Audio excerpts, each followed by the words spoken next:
Be it Adolf Hitler, Joseph Stalin, or Benito Mussolini, Mao Zedong or Pol Pot, be it Robert Mugabe or Saddam Hussein.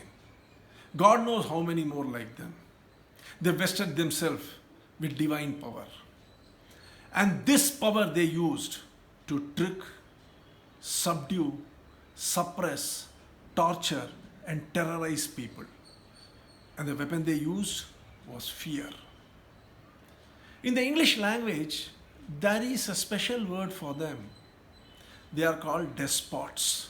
Yes, despots.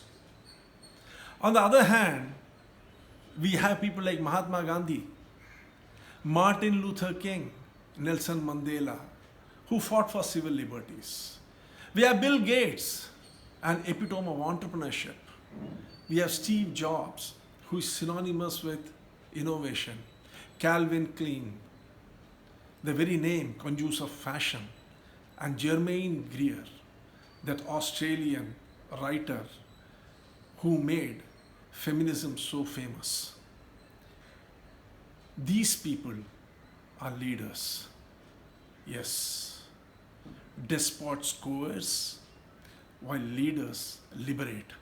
And they liberate by influencing and inspiring people. I have studied the leadership styles of people in history and those I have worked with. And I've been intrigued not by why they lead, but what makes their followers decide to follow them. And I found that there could be many reasons. Brilliant leaders are followed by people because these people could possibly be telling themselves, I can learn something from him. And there are leaders with positional authority so huge that people want to hitch their wagon to their stars so that they can grow with them. And there are others who are followed simply because of what they are or what they represent.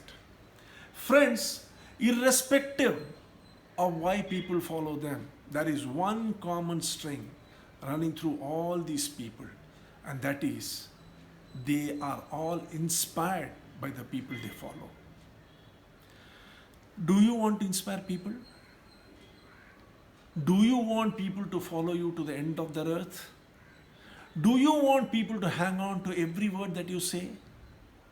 Today, the world is engulfed by a fog of fear and uncertainty. The challenge in front of world leadership is, how does it overcome this overwhelming sense of despair and distrust? I am on a journey to instill courage and confidence, and that can be done only if you can understand the source of all this fear, the reptilian brain. Remember, knowledge empowers and understanding liberates. Come join with me on my journey. Who are you talking to? Who are you talking to is all about influencing and inspiring people. The first episode has already been posted, and the second episode is due next week. Come subscribe to my channel so that when the next episode is posted, you'll get the notification and you can watch it. Remember, friends, it is time for you to be introduced to the reptilian brain through who are you talking to. Thank you.